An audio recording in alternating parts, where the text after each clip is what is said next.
Okay, hi, welcome back. Part 9. I'm back at Cupcakeria. I feel like Cupcakeria is really a bit too stressful. I'm not succeeding as much, so I'll take a step back and I'll do a few more episodes in Cupcakeria because I do want to finish it. I am a completionist, if you will. I would like to finish all of the games as much as I can. So it's not like I'm going to abandon any of the games. Although technically there was one game I started on my channel and I didn't finish yet. Anyway, yeah. It's been a few days again. Like, I think in total the last 2 weeks I uploaded only one video, which is not good. But at the same time, I feel like it's fine. Like, I came to a pretty good place as I am right now. Last video I talked about how I was kind of debating whether to go, well, to apply to the university or just stay in my school. And what I thought of doing was, at the very least, apply, and then when the results come out, even if I get accepted, just then I will decide if I really want to go there or not. So it's like basically just putting the burden on my future self. But then I started to... Good? Really? Oh my god. I started to actually try and gather all of the documents, and when I looked at the list, it said that my high school diploma needs to be translated into English or Japanese, obviously. But the catch is, it has to have a stamp from the embassy that the translation is correct and real and I'm not just fabricating shit. So... and I don't have that. Because up until now, every time I tried to like apply for a scholarship or when I applied for my school, every time my own translation was enough, so I didn't even bother to think about translating it officially, like with an actual translator. Because again, my English is pretty good. Maybe not speaking wise, as you can see, I always fumble over my words. But when it comes to actually sitting down and taking a test or translating stuff, I'm pretty good at that. So it never occurred to me to think of it as a problem, but apparently, yeah, the university needed that, and I tried to contact the embassy, and bottom line is I talked to the translator through the embassy. I talked to a translator through the embassy, and it's just going to take too long, and I'm not going to make it in time. But the thing is, one of the problems I always thought of about staying another year in school is that I won't have classes to take.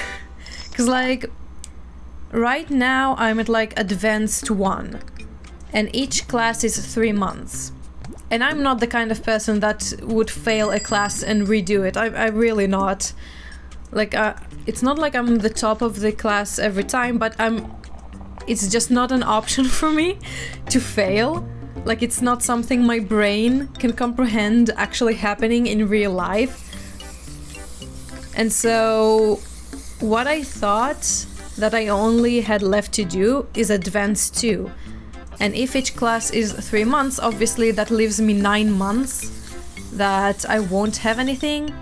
I knew there were other kinds of classes, like a business class or stuff like that in the school, but I didn't really look into it too much.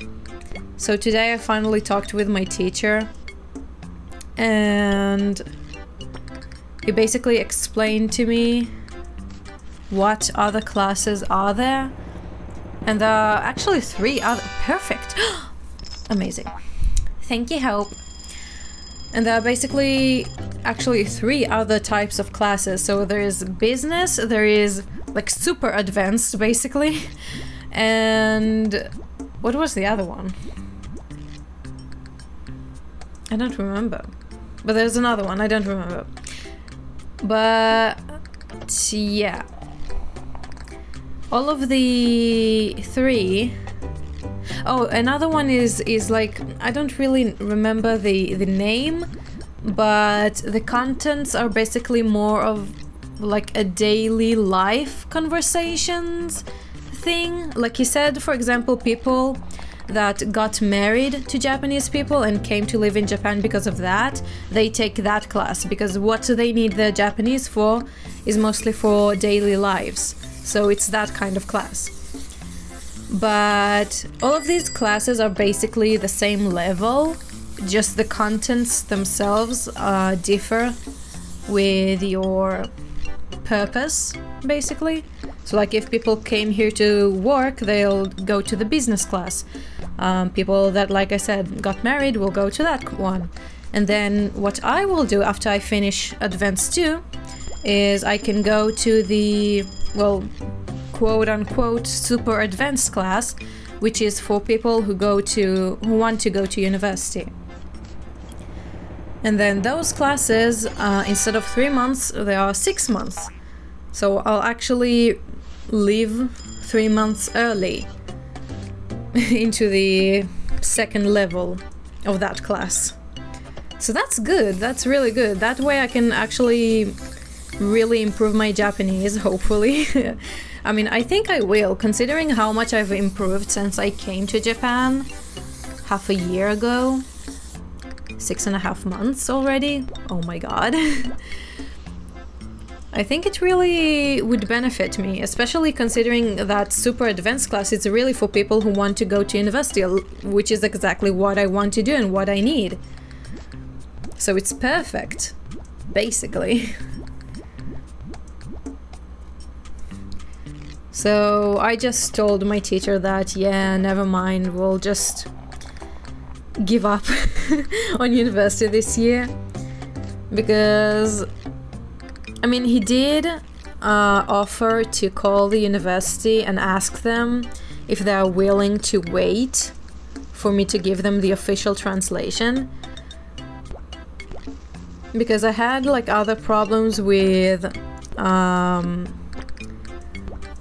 the TOEFL IBT, you know, the English test thing results,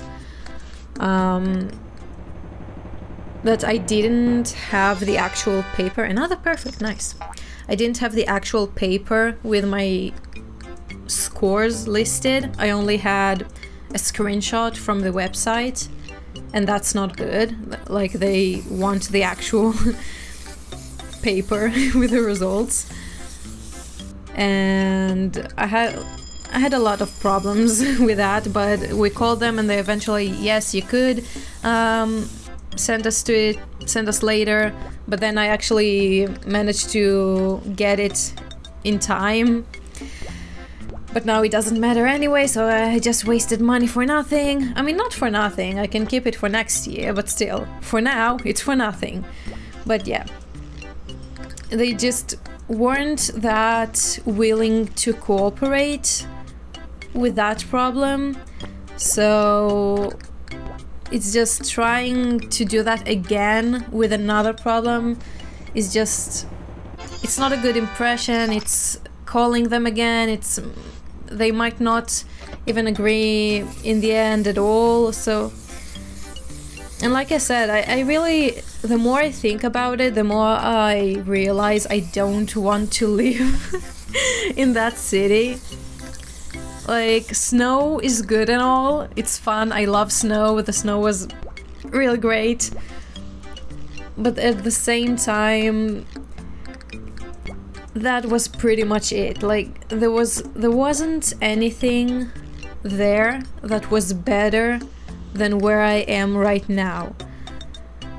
So And you have to think about it, like, it's really going to be my home for 4 years of university. And am I really willing to live 4 years in a place that I kind of had no choice but to go there? No. So yeah, that's the semi-quick update on why I haven't been uploading, because I was just busy with all of the documents and trying to see what to do and what to decide. And I also have work, which thankfully at least I've been getting a bit more shifts. So right now it seems like I can actually support myself with just my part-time job. For now, we'll see, I don't know. Again, I have very... I can't control myself. I'm a shopaholic. I don't think it's that extreme to say that I'm a shopaholic, but I'm I can be very irresponsible with my money. Okay, let me concentrate for a second.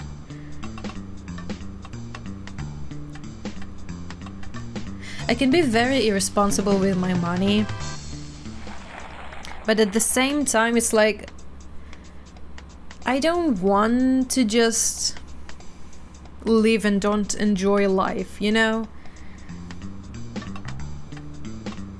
Living for the sake of living is just pointless in my head, in my opinion. You need to actually enjoy life. And for me, that's like going to anime cafes and buying figurines and I don't know, buying food. I love food. I love food too much. It's not without reason. Like, I tend to always analyze myself like psychologically from a third person point of view. So it's kind of annoying, but I mean, it is what it is. So like, I know the reason why I'm so dependent on food, which is not good. But at the same time, it does make me happy to, I don't know, order McDonald's or eat donuts and stuff like that. It just makes you happy, and those little happy moments in life, even though they're little, and even though they're like really for just a few minutes every time, I think that's worth it, right?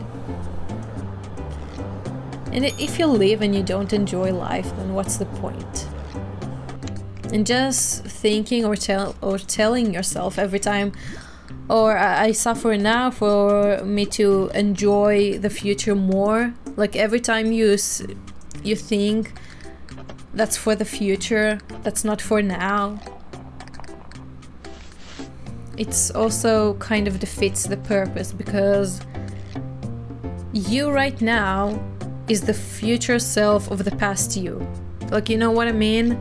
Like, the past you thought the same, and yet here you are not fulfilling the past you's dreams. Am I passing my point clearly? I don't know. Hopefully I am. Hopefully you understand what I mean. Like, it's good to think about the future, obviously. Just being irresponsible and wasting all of your money and not working and not studying, obviously that's not good.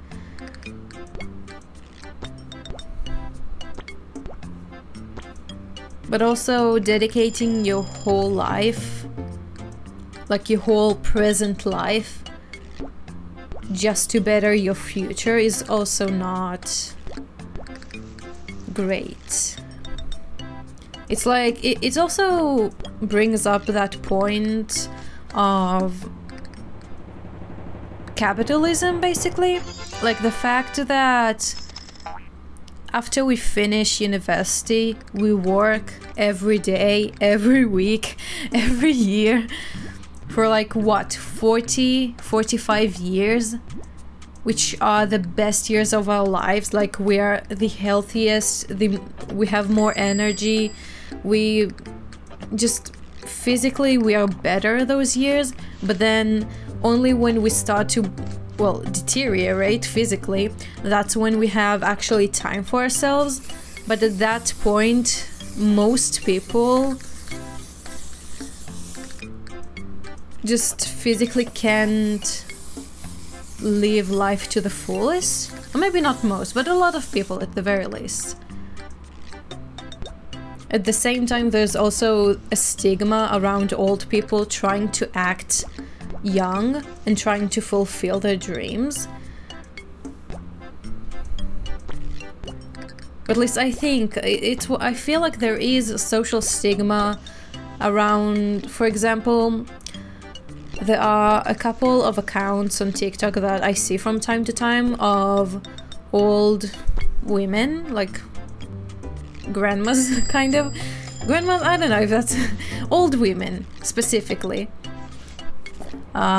which they dress very young. Oh, damn, another perfect. They dress very young. Like, I've seen at least 2 accounts or 2 series of videos of like an older woman doing a get ready with me or like outfit of the day, and they dress very fashionably and very young.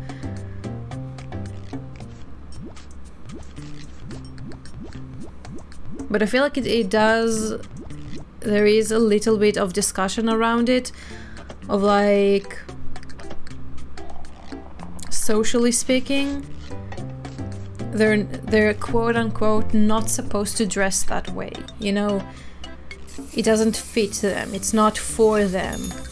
Like, only young people can dress like that. And that's really sad. Damn, I'm doing really good this episode, oh my god. Maybe taking longer breaks is actually better, what the hell?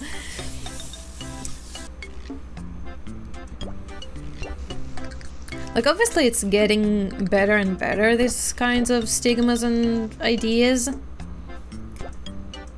Considering the fact that that's just how society works right now. And I mean, both millennials and Gen Z are putting less emphasis, or like dedicating their lives less to work and more to actually living and enjoying life and appreciating life. Damn, another perfect. Ooh, I'm feeling good. Damn.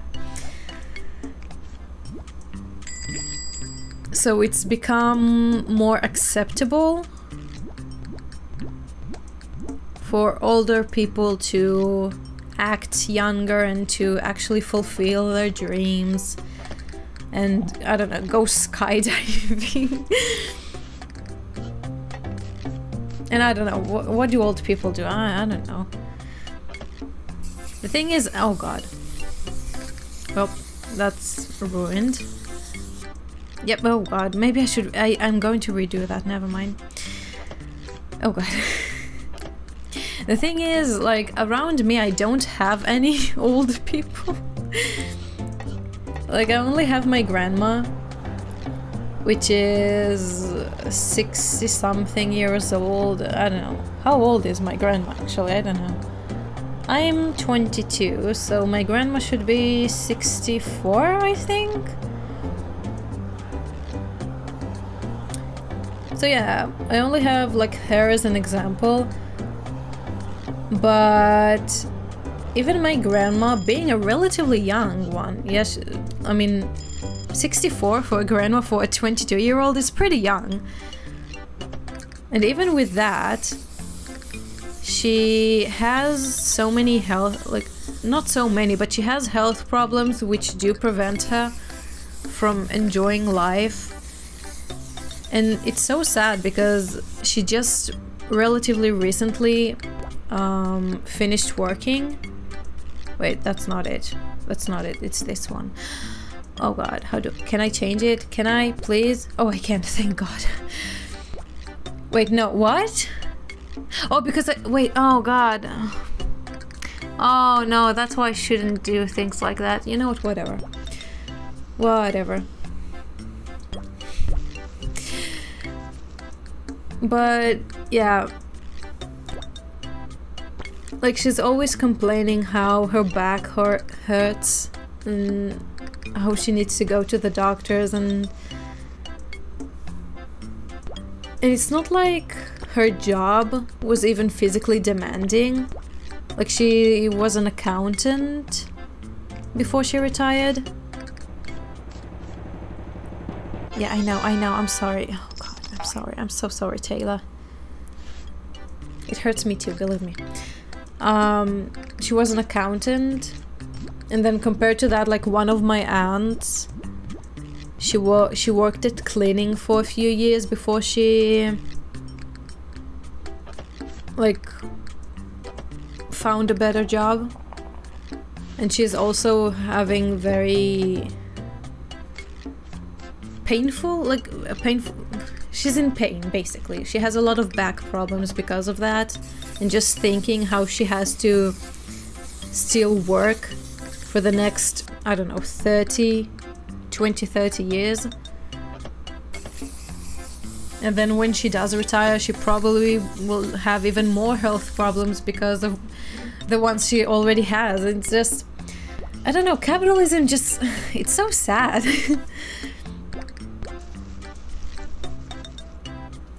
Especially with the fact that culturally it's still not very acceptable to take longer breaks and to value your personal life more.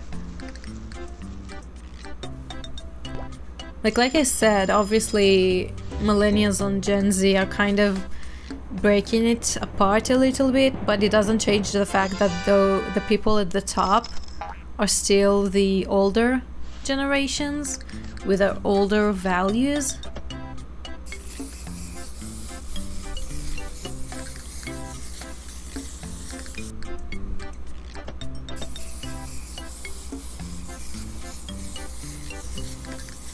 I just want people to enjoy life. I feel like where we are right now, technology-wise, I think we should focus as much as we can on basically moving most of the labor into the hands of robots. Like, I think focusing on that will bring us closer as a society to... I wouldn't call it an ideal society, because obviously society is a lot more than just working or not working. But I feel like it would bring us closer to the ideal lives we could live. I'm not saying we won't work at all, because obviously a lot of people do work because they enjoy that. Like me too, as much as I love to complain about my part-time job or any job that I've had at all, at the end of the day it does give me a sense of fulfillment, and it does like take my mind off of things. In a way, I feel like sometimes... how to say that?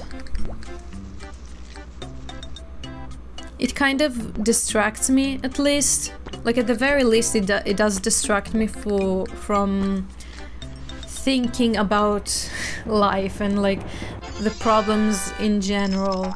Like, I can just go to work and focus on working and just go, you know, survive those few hours a day. And then... just those few hours I'm kind of like contributing to society, and I can distract myself again, like I said. What is it? Oh, this one. Yeah, I can keep talking with this one. Can I think I need to concentrate actually. Wait, okay, let's see. Left, up, right, down.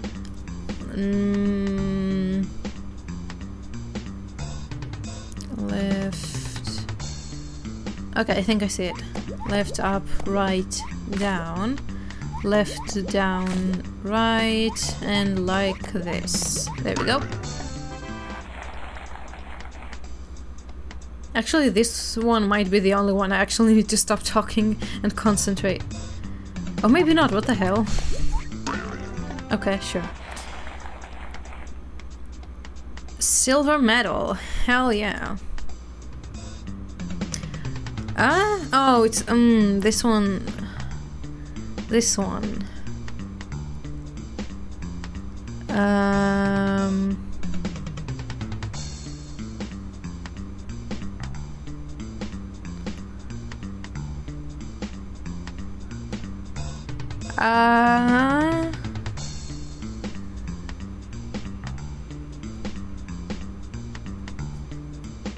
Okay, I think maybe.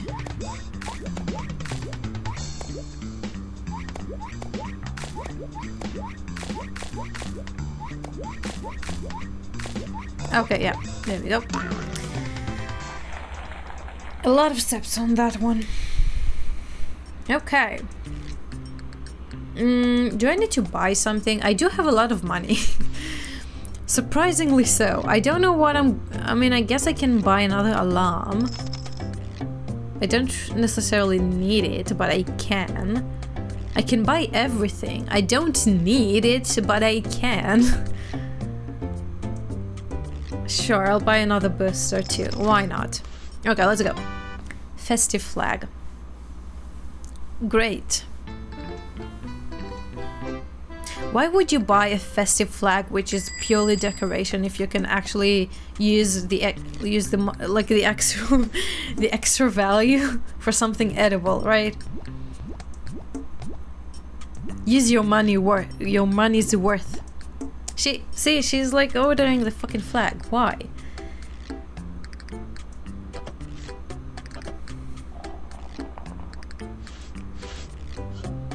Oh no, it's the second here. Oh god. Fine. I guess I can move it.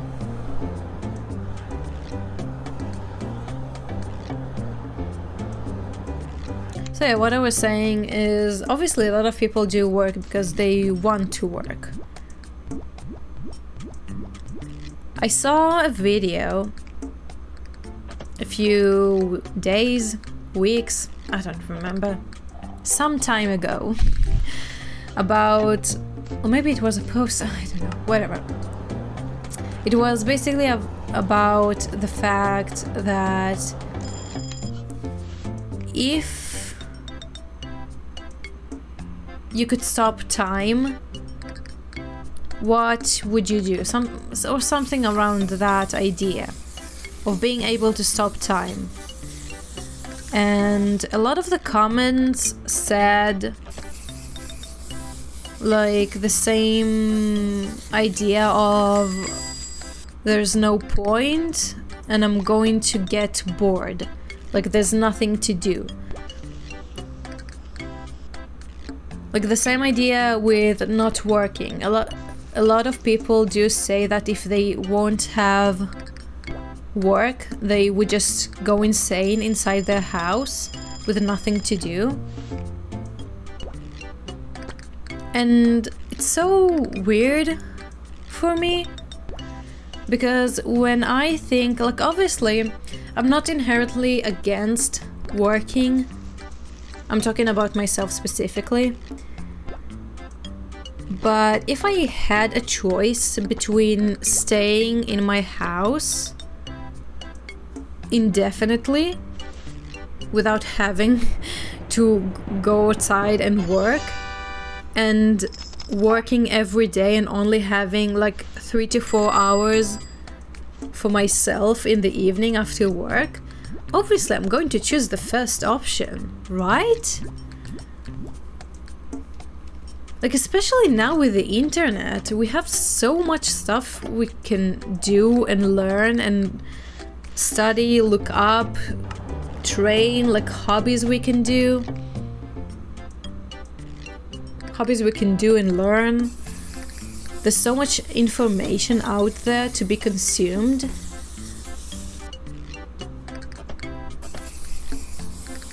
And it's like in ancient Greek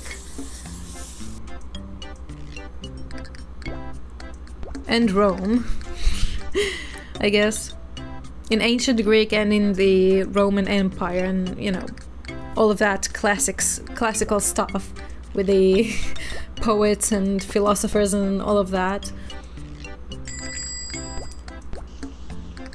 There is this idea of humans needing to be artistic, to create stuff, to work for the soul and not for the mind necessarily.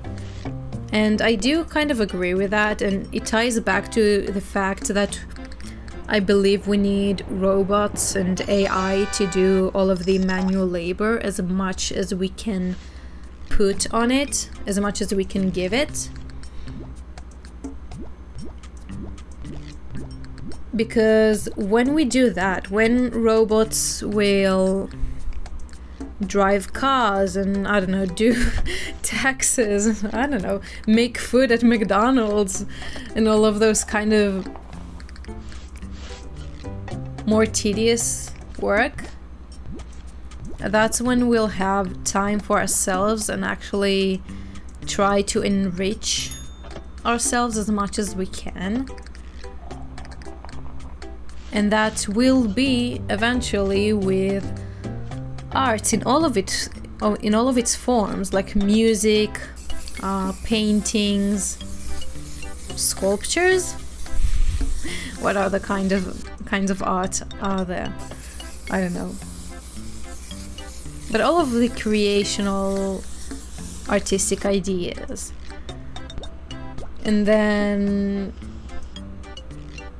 dabble in understanding the world, like in physics and chemistry and biology, studying how our body works. Nope. Nope.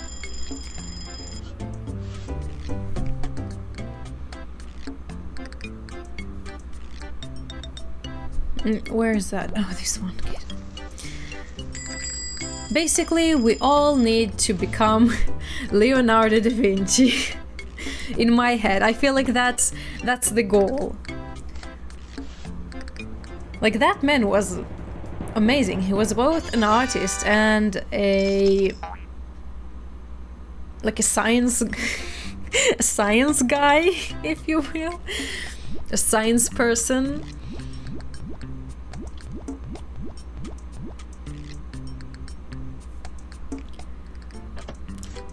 Like, mastering both of those fields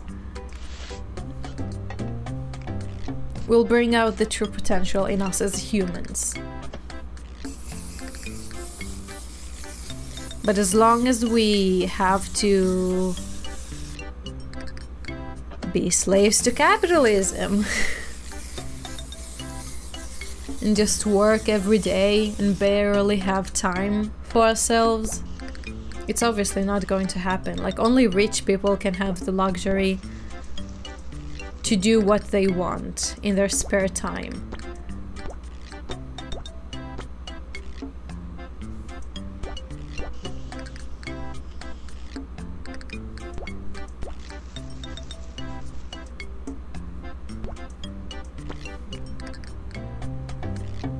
Come on. There we go.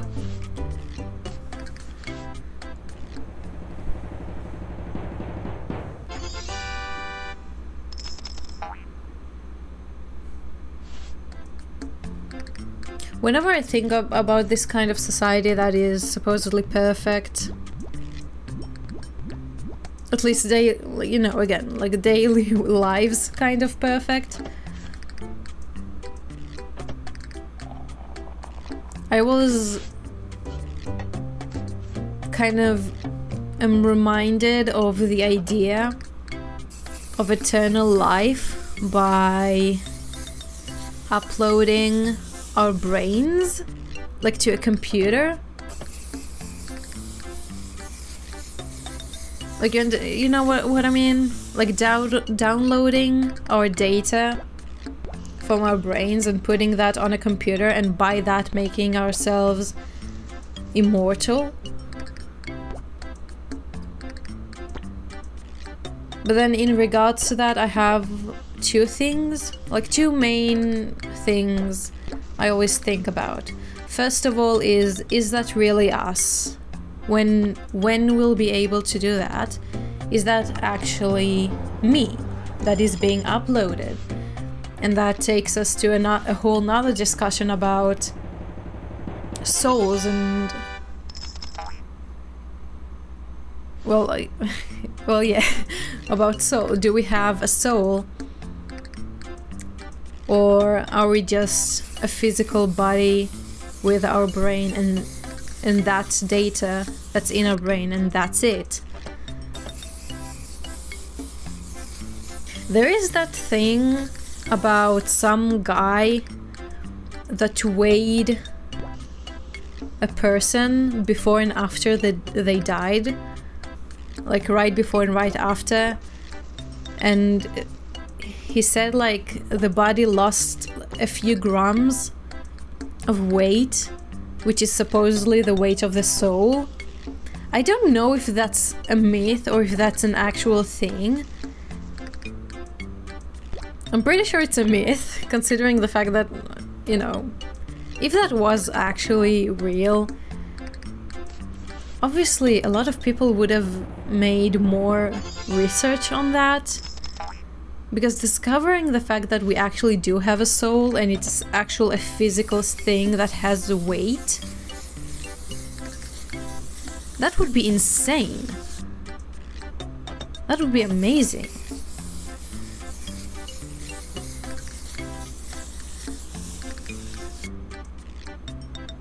What I think is that I feel like because we as a human species just relatively recently started to understand ourselves and our surroundings, there is still so much we don't know. And I think one of the things that we're still missing might be another element, I guess you could say. You know how like we have gas, liquid, solid, and then plasma. I think, or at least that's what I would like to believe, what makes sense to me both physically wise and like more spiritually wise. I would like to believe there is another element, a fifth element, that is basically our souls. Like our souls are just a different kind of material altogether. But with our technology and our knowledge today, we just aren't able to, oh god, to detect it. But whenever we die, that material basically dissipates? Is that the right word? Dissipates from our body.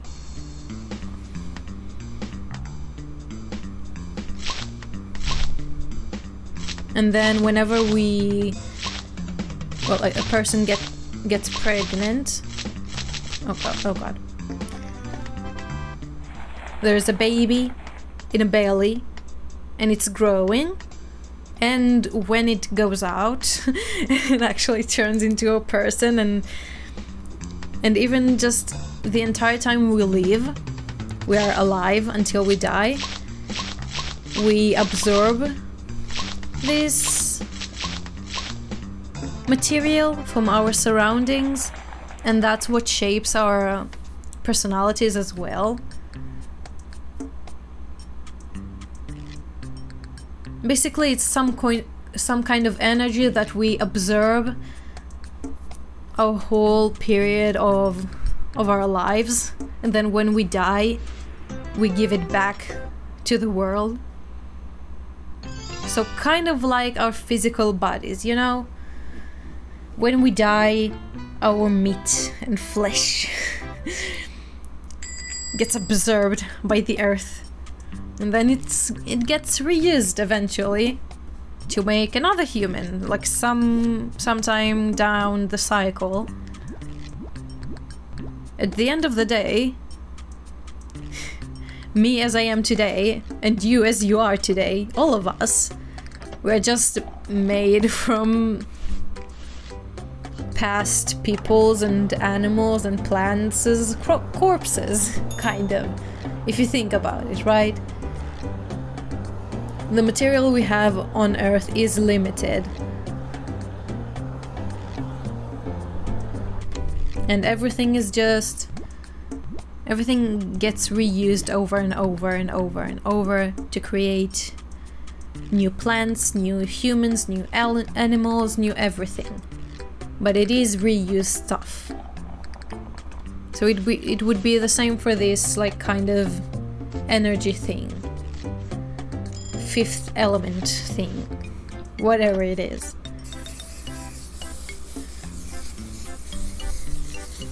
So at least by that, I guess by my belief, trying to upload ourselves to a server would require us to understand this fifth element energy thing, like how souls work, and to be able to actually upload those things as well, because otherwise we'll just turn into AI. We'll lose our humanity, and then what's the point, I guess, of becoming immortal if you lose all of your feelings and you just become another computer?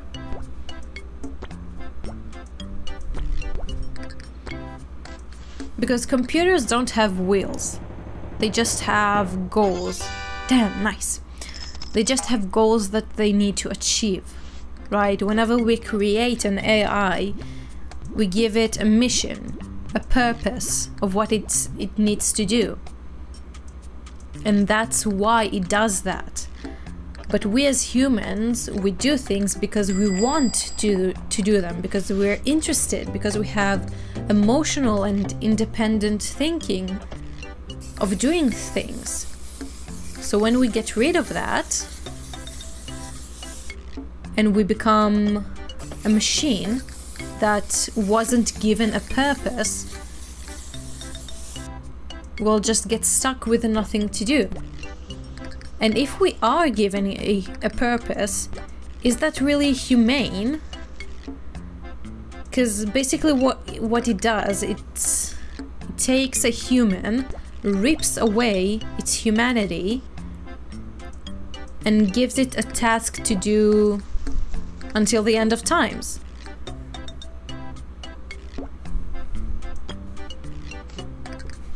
Can I go?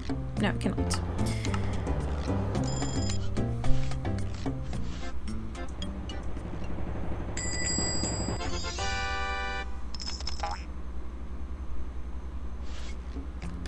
I had another point to do to speak about. I forgot what it is. I've been rambling on. What was the other point? The first one is about the soul and whether we have it or not.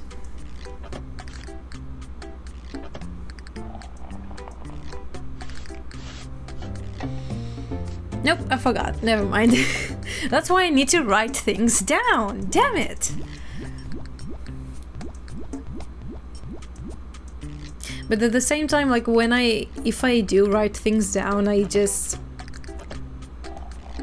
won't flow as well, I feel like. Like most of my videos of the Papa's videos, it's really just me jumping from one subject to another, just talking and rambling.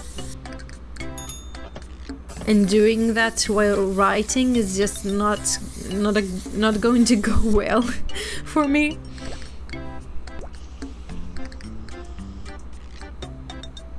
Oh well, it happens.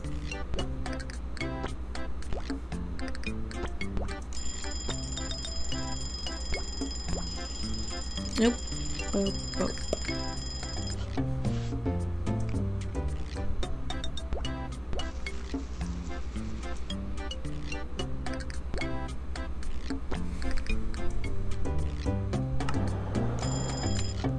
Well, anyway, enough about that's depressing, I think. Maybe, is that depressing? Damn, not perfect, nice.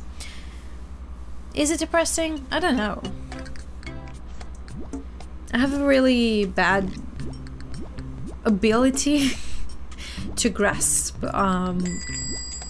negative human emotions. Damn, that sounds really weird when I say that out loud. But I really do. It is just like I said.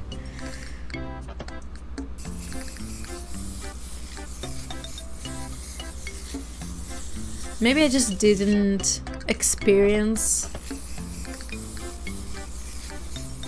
like enough tragic things happening to people close to me. Like, you know, one of my grandparents died when I was young, but I wasn't particularly close to him, to my grandpa. So when he died, I just, you know, I don't know, it didn't really affect me as much because I really didn't know him. I knew that he was my grandpa, but it also happened when I was very young, so I actually don't remember anything. I think I remember more of the funeral of my uncle than I remember the funeral of my grandfather.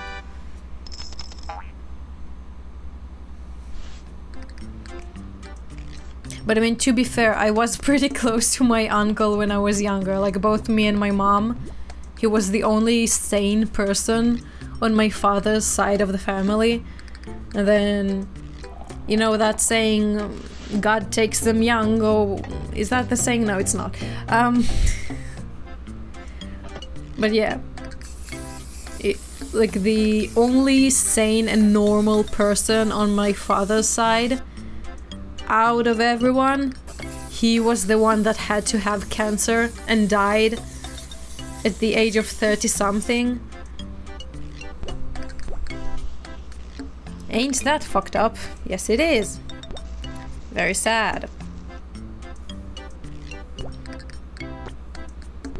Again, you see, I don't know how to deal with those kind of things, because like aside from my uncle and grandfather dying when I was very, very young, and I barely remember them and the funeral and the entire thing,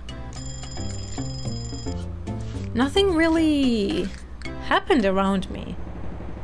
At least not to people I was actually close with.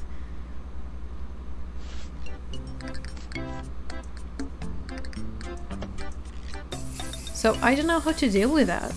Like, even my pets, I had 2 dogs, which I had to... They didn't die, I had to give them to family members, but even that happened like a year ago. It wasn't when I was younger.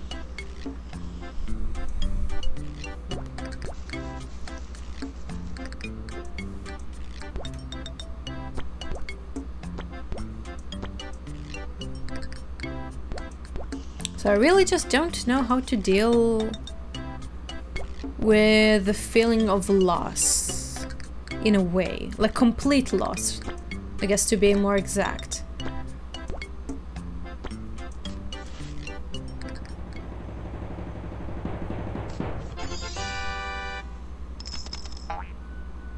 Because there is a difference between, for example, going no contact with one of your parents and then one of your parents dying. Like, there is a difference.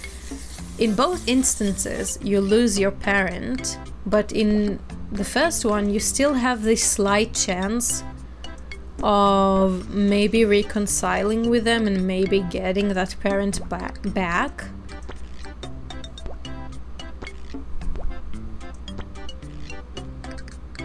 And when they die, obviously, they'll never come back. I wonder how that actually affects people. Like, experiencing this kind of loss. Not necessarily with a parent, but I guess a grandparent would be more common. Like in my case. But at the same time, like, not everyone are very close with their grandparents.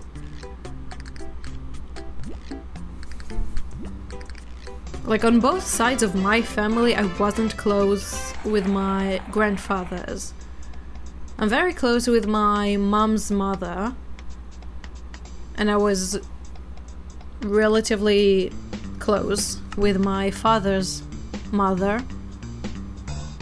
Oh god, how am I supposed to do that? Is there a wall here? I don't know. Is there? There is, okay. Ooh, damn. Ah, come on.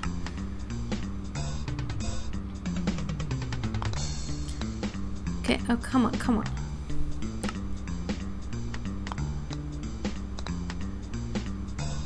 Okay, okay, I can do this. Yep. Easy. Easy. I hate this minigame, but that was fucking easy. I had a lot of luck, but I'll take it. Oh god. Oh god, I have 5 to do. God damn it. Why is it so hard? Okay, like this. Oh, no. Okay. Damn.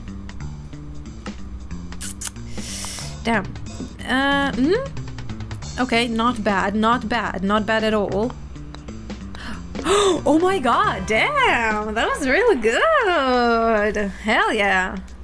And I got the new gum machine. Damn, I'm good at this, apparently? Okay, nope, never mind. Whenever I get cocky. Jeez. Oh. What the fuck was that? Okay, come on. Okay, okay, never mind. Yeah, yep. I'm good at this, never mind. I'm amazing, if you will. Freaking amazing. Hell yeah. I have another one. Oh god, fuck. I'm going to eat my words so fucking bad, obviously. Or not?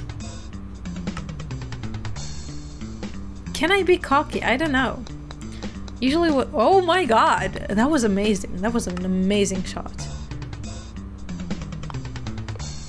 Oh, oh, never mind.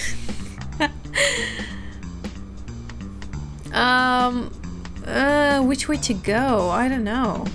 Left or right?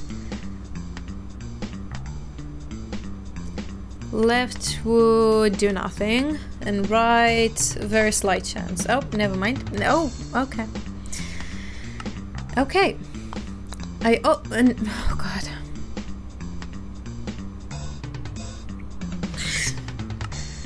Please? Why are you doing this to me, game? It was going so— oh my— oh boy. Please? Please stop. Oh god. Oh, that was painful. That was painful. How did I do so well and then so fucking bad? What the hell? Oh my god. Fine, whatever. I still did amazing in the first 3. I guess that's good enough.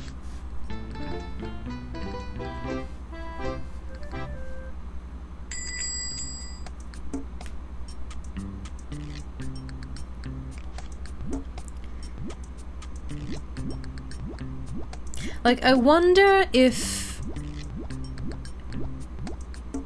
experiencing bad things, if you will, during childhood is actually beneficial to growing up. Because, you know, there's this whole talk and idea about people that grew up with a silver spoon and with perfect families. They just don't understand how the world works. But at the same time, like, theoretically, obviously it's not achievable. But theoretically, if the world was actually perfect, we wouldn't need to know or understand I guess, the world. Like, those people are unable to.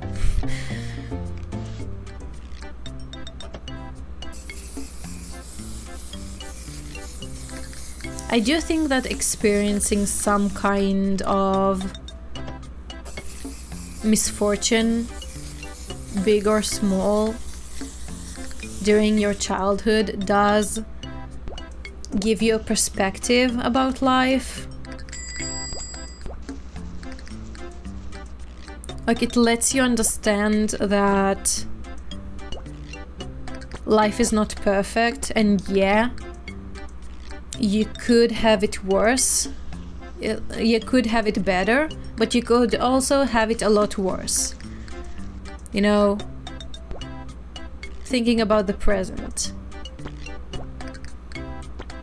in a way that you could think to yourself that, yeah, I'm not rich right now, but at least I'm not having so and so and so. Like, I'm not going through actually bad things.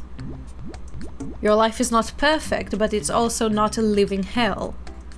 You know what I mean? It gives you perspective, seeing stuff as a child. And it also gives you the ability to understand other people and have compassion for their situations and for their circumstances of life. But at the same time, if mentally your brain is not able to take those bad things happening to you, obviously it's going to just hurt you.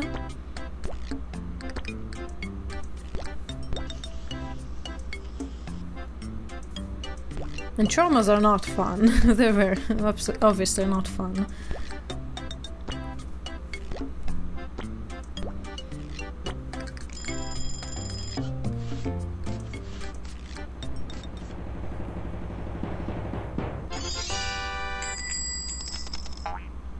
Nice, perfect.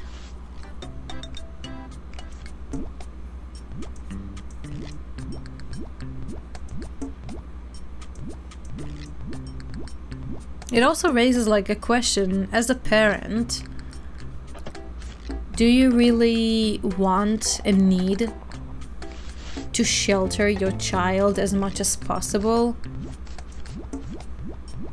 Or not?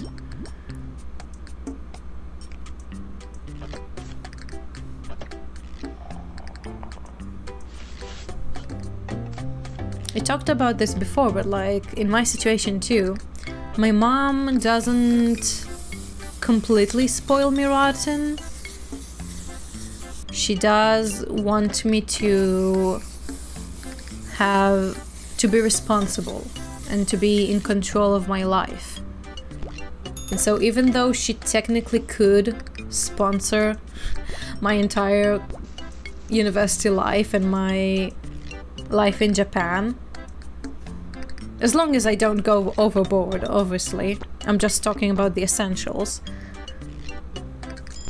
Even though she could technically do that, she doesn't want to. Because she wants me to experience that responsibility and to experience that hardship of financing yourself when you're a student. But at the same time, because she went through that, and even worse than that, because she had to raise me too, alone.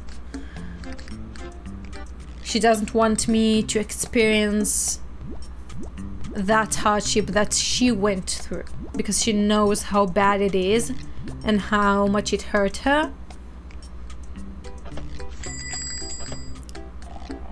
So it's about trying to find that balance between helping your child, but also making them an actual adult that will be responsible for themselves. And it's really hard, right? That's why I don't want to have kids. It feels like so much responsibility having an entire person's life at your hands, like being basically responsible for every single little mishap that could happen.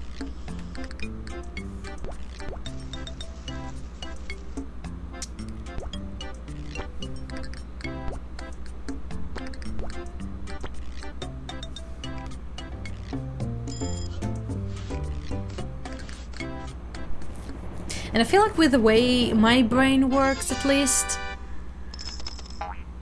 I don't think society would appreciate me creating another person that thinks like me. Because I do have a very peculiar way of approaching life. I don't know if it's because I'm neurodivergent or what. But even though people don't show it directly, most of my life, at least like in school, I did notice that people just don't like how I act and how I express my opinions, because usually my opinions did diverge from the popular opinion, which is to be expected considering I didn't belong I didn't belong, period, to that group of people. Like, not by religion, not by ethnicity, not by anything, so I guess it did make sense.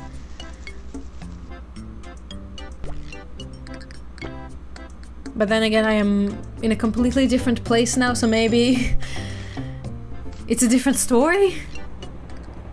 I mean, it would be. I feel like I'm fitting pretty well here in Japan.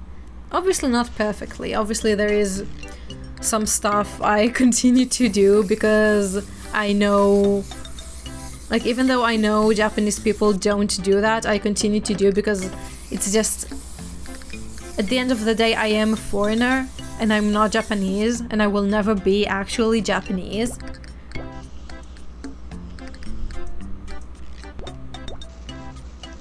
But I think that's also the good thing in it, you know. I'm trying to best to fit in while preserving my individuality.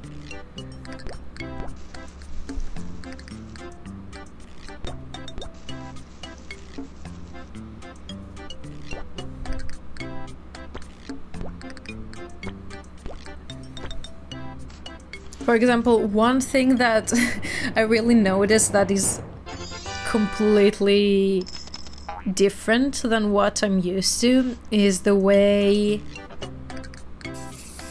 customers are treated. Specifically in like a grocery store or a konbini, in my work's case, part-time job. But I used to work at a grocery store, and I used to work there on the weekends when it was absolutely filled with people.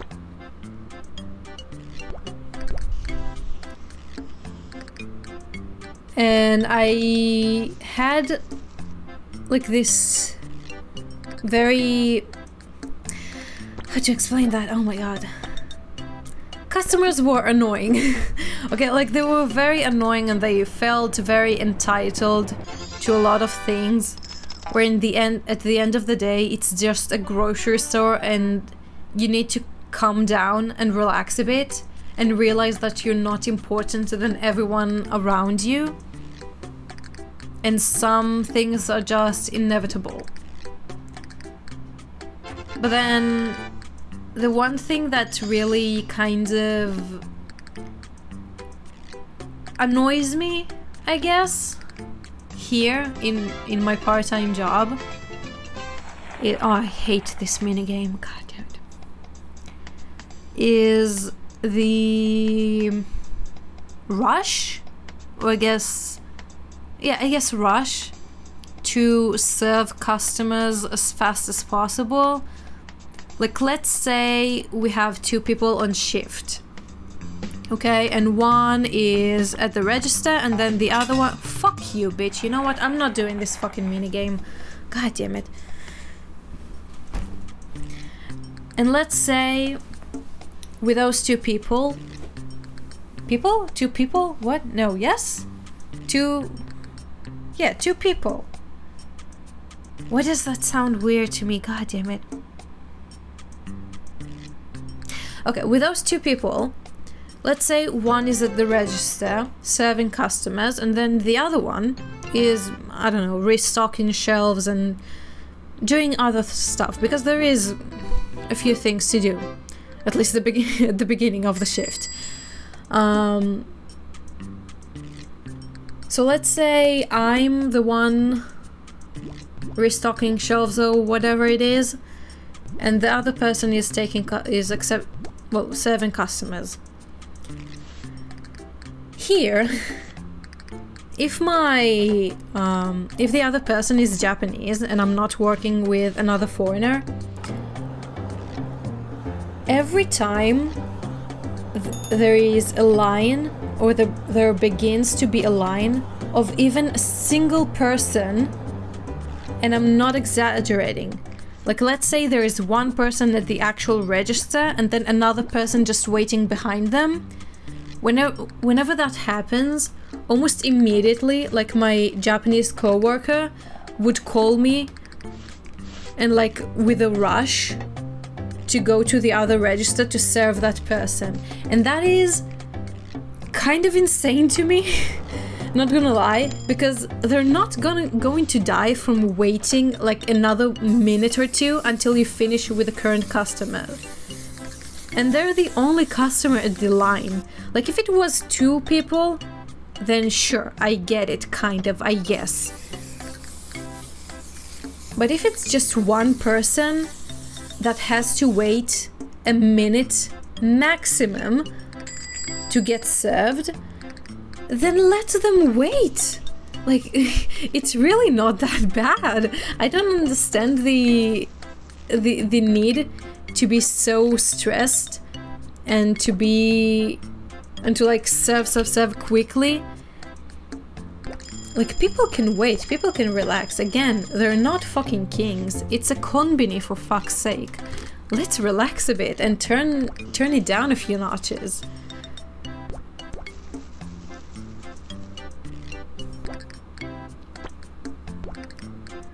And it's also like, it's very inconvenient when you're trying to do one thing and every few minutes you need to stop it to go to the register, serve a customer for, again, a minute, because most customers also don't have that many items, so it doesn't take long to serve them.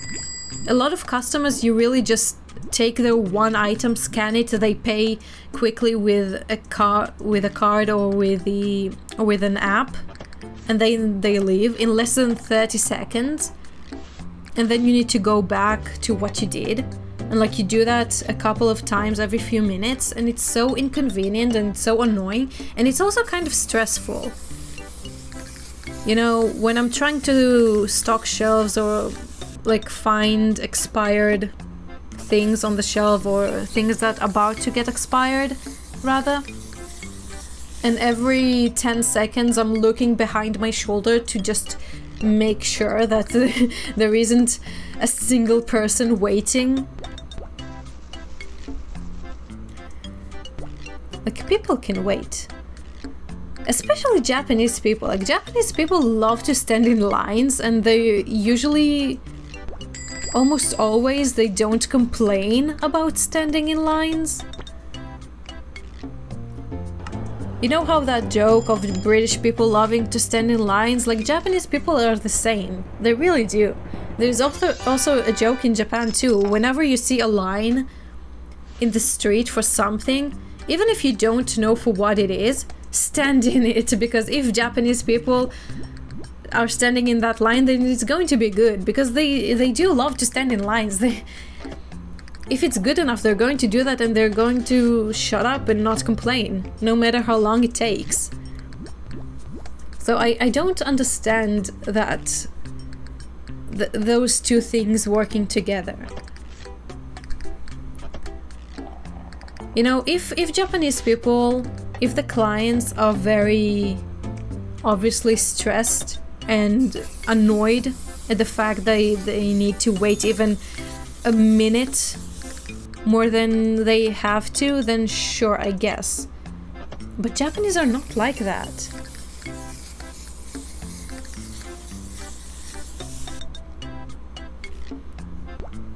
Like, obviously it's not always like that. They can get annoyed. But rightly so. Like, sometimes... I complained about foreigners before, but I'm going to do that again. Foreigners love to just get over everything. They love to take 2 or sometimes even 3 baskets full of stuff and then go to both registers at the same time. And they just create a line behind them that we as the workers can do nothing about because they occupied both of the registers and they are like talking between them and they have a lot of stuff to scan and to pack. And so like in those times I can see that the next person in line is annoyed, and I understand them because they're standing there with like, I don't know, a bottle of coffee and they need to wait a few minutes because those foreigners decided to take both of the registers. Like, at least take one of the register and take even 10 minutes to pay there, but at least leave the other register open for other customers to just quickly come and pay for stuff, you know? Like, at least. If you're together, and most of the times they are together when this happens, like it's a group of, I don't know, 6 people, and they just split into 2 groups of 3 at each register. Like, if you're one big group, then be one big group at one register. So like in those moments, like, yeah, they get a little bit annoyed, but at the same time, they don't say anything. Again, they just stand there and wait patiently and quietly.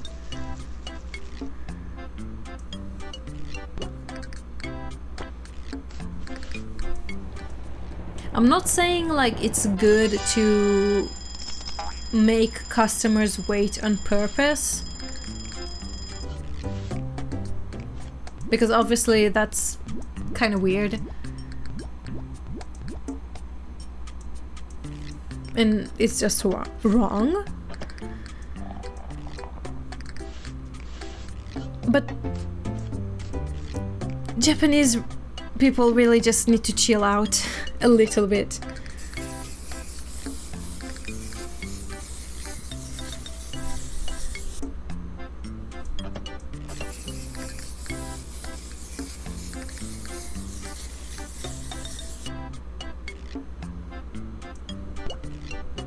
Like, I remember when I worked at the grocery store in my hometown, whenever I came to my shift and I had to open a new till, there was always, like always, at least one person that would immediately try to jump me and like stand in line even before I did anything. Like, as soon as I just approached the till, they would come and like ask, like, are you opening? Can I stand here? Can I wait for you? And at the beginning I was, you know, I was nice. I was like, no, you need to wait. I didn't even do anything yet because I need to count the money I'm putting into the till.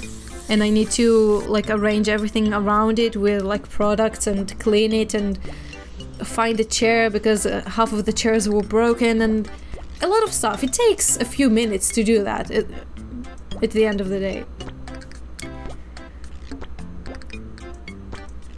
But at some point, like after I worked a total of 2 years, and at some point during those 2 years, I just became so irritated with those people because they are so impatient and so annoying, and they're like just get in my way of trying to open the till,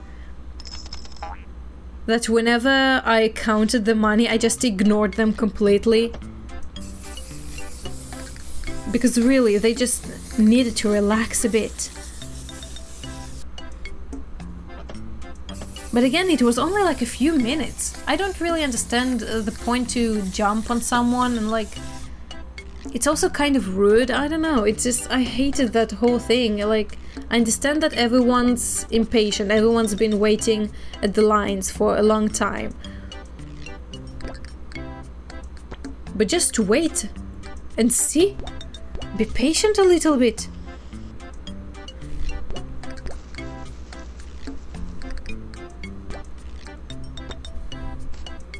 It was also kind of sad to see how barbaric people can become at that point. Like, after I finished preparing everything and I walked around to physically open the till to the way of the grocery carts, how people like immediately ran there and tried to be first in line, and it's like, oh god. And most of these people are also the people that are like the second or third in line in the next tills. So I don't understand their need to hurry so much.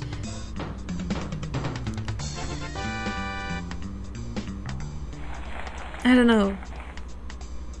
People in my hometown were just really impatient, like very, very impatient.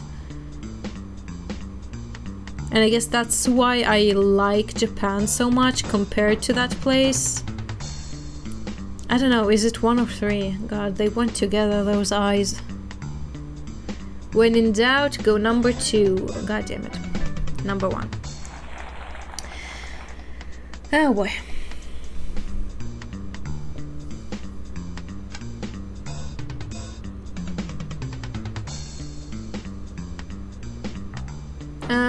I lost... Did I? I don't know. Nope. Like, compared to the people in my hometown, Japanese people are just fucking angels, in that aspect at least.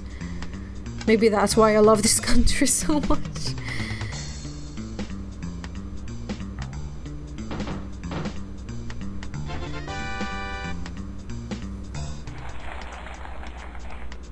Yeah, I don't know.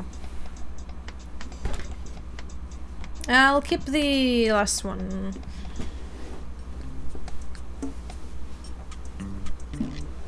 Okay, Saturday, last day. Let's go, payday. I have nothing to do with the money, but hell yeah.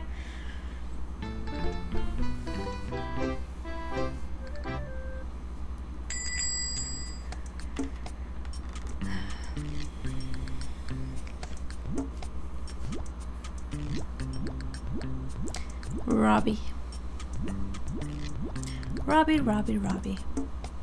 You crazy guy.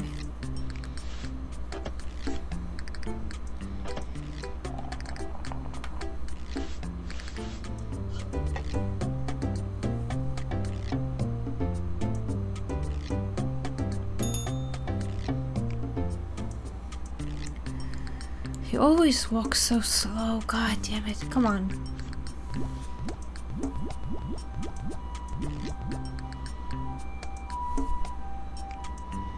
Customer service is just exhausting.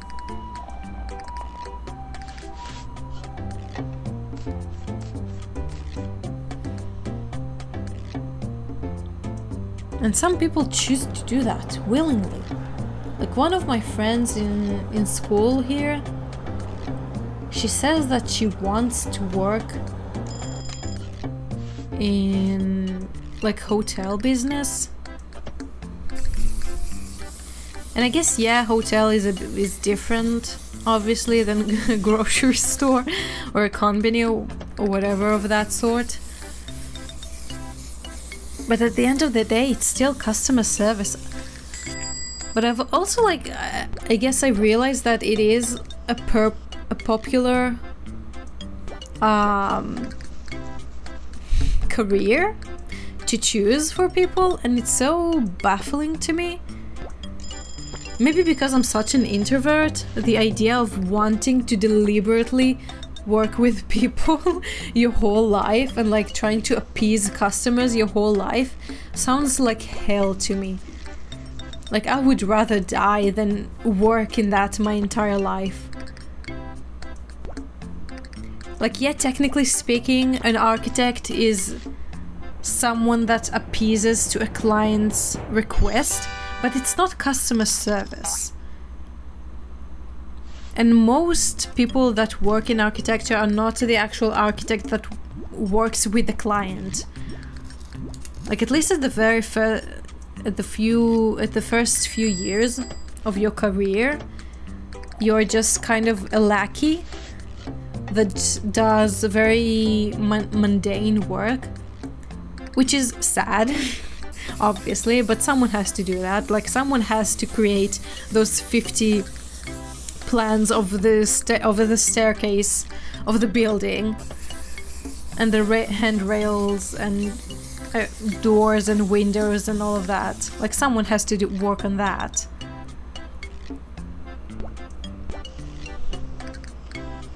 But at least it won't be with customers! Hell yeah! And I love pretty mundane work. You can just put on music and work quietly and not really concern yourself with anything, and just kind of relax and fall into that robotic, automated action of doing your work. And that sounds amazing to me. Like, compared with customer service again, that's heaven to be able to do that. One of the jobs I had before coming to Japan was like in an office, but like, I received emails of customers wanting to register the cars to the service the company provided, and I just had to fill in all of the details that the customer provided into the system, and that's it. Like, that was my job basically. And every time a piece was missing, I would just have to email them back and like, hey, we're missing this information, can you provide us that? And just repeat the process. And that was so, like, again, very fun. I worked there for only a few months, so I didn't get to the point knowledge-wise that I was actually able to do everything with ease. Like, sometimes I would get like a problematic email or problematic request that I would have to give to another person or ask for help, and so it wasn't completely stress-free, but overall it was pretty great. And I had my own cubicle! It was so fun. Like, when I was a child, I used to go with my mom to her work in the office, in her office, and she never had her own cubicle, but she did have like a cubicle, a big cubicle with another person. And I remember as a child seeing my mom, I kind of like dreamt of having my own cubicle someday in some office in the company. And then having my own cubicle finally was kind of fun.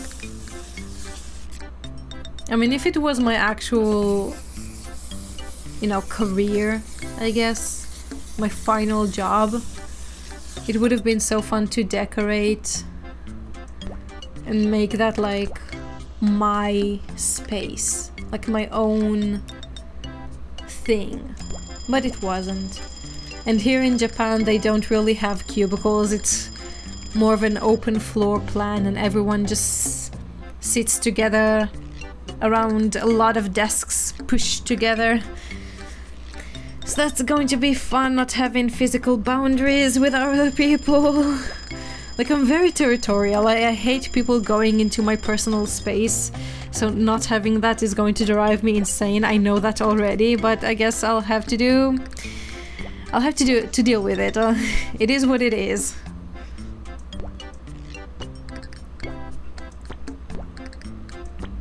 Obviously it has its own merit to have this, like socially wise, and I guess communication about the work.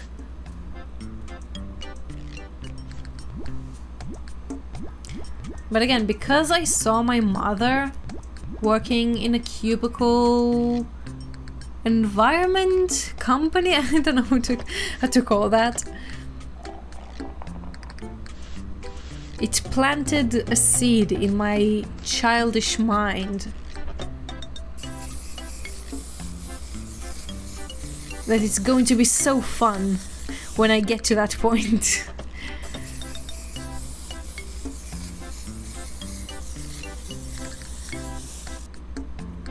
Like, I love to complain about capitalism and all of that, but at the end of the day it is something that I'm kind of romanticizing inside of my head, like subconsciously.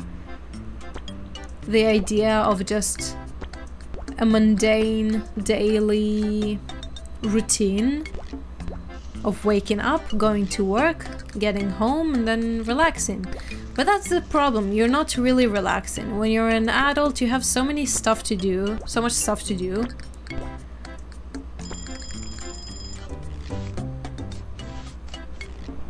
And obviously you need to cook and you need to clean, and if you have children or pets, you need to take care of them, and it's never really just relaxing. So that's that's the problem.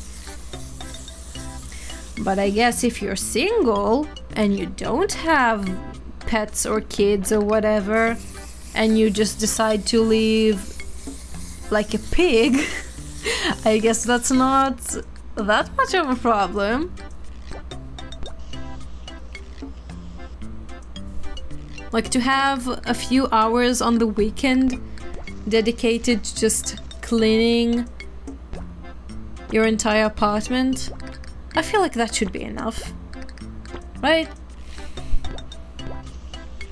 I don't like the mess that my room gets into during the week, but at the end of the day I would much rather have the few hours that I have every day to relax rather than to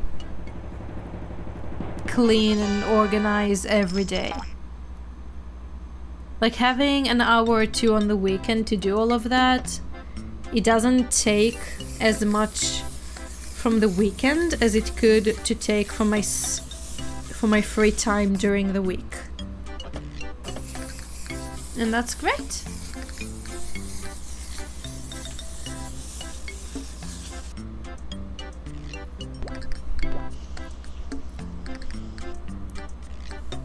At this point, I'm not even sure I want like, I want to have a partner, like to get married and have children, because do I really want that, or did society convince me that I want that? Or do I just not want to be or feel alone?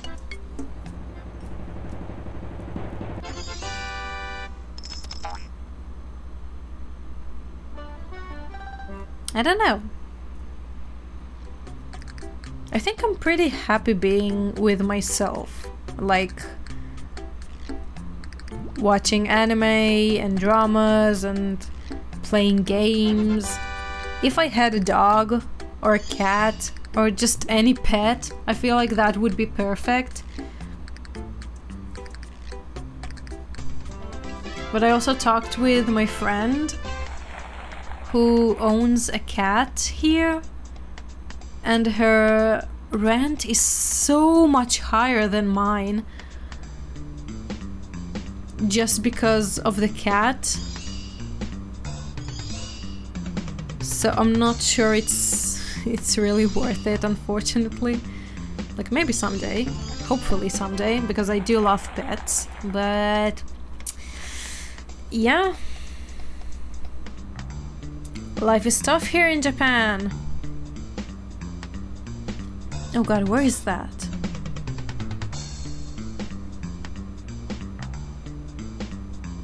Oh god, it's tiny. Damn. Yeah, I lost this one. Where is the marker? Yep. Yep.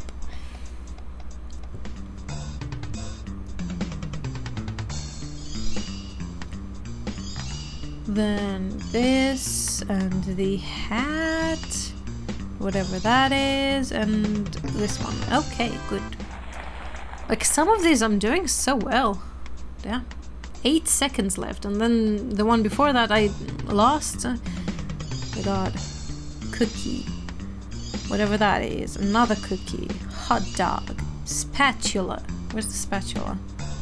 There we go. Easy. 8.5 seconds left. Easy. But yeah, this is it for this video. I am thinking of trying to change the format of these videos a bit. Like, I'm still gonna do a few here and then that would be like this one, which is just rambling and, I don't know, talking about my life and stuff like that. But I'm also thinking of trying to do a more structured video and like actually maybe have a script and like talk about a singular topic, kind of like a podcast, I guess, if you will. So I'll try to make a script like that. I'm not sure how that will go. Hopefully that will go okay, pretty well, I don't know. And yeah, the other games I'll do, like, I continue. Oh my god, I'll continue to do as I did before, and hopefully you like the new format. Like, I don't think it's going to be that much different. It's mostly going to be different for me, with actually preparing a script and trying to stick to that script or to the topic and to the structure. So we'll see how that goes. But yeah, thank you guys for watching. If you enjoyed, please like, subscribe, comment something if you want to, do whatever you want. And I'll see you next time. Bye bye.